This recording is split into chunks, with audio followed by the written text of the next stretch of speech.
અને હવે વાત કરીએ કુખ્યાત ગેંગ સામે કસાયેલા કાયદાના ગાળિયા વિશે.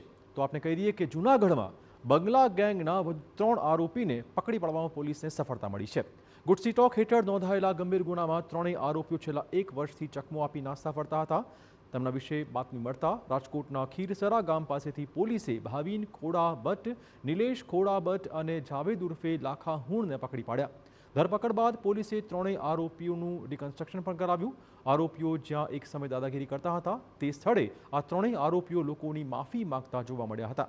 જૂનાગઢમાં સંગઠિત ગુનાહિત પ્રવૃત્તિઓ આચરતી બંગલા ગેંગ સામે 1 વર્ષ અગાઉ ગુડસી ટોક હેઠળ ગુનો દાખલ કરાયો હતો.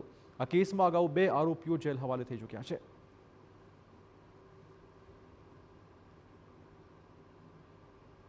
બંગલા ગેંગ વિરુદ્ધ જૂનાગઢ તાલુકા પોલીસ સ્ટેશન ખાતે ગુડસી ટોકનો ગુનો દાખલ કરવામાં આવેલો હતો.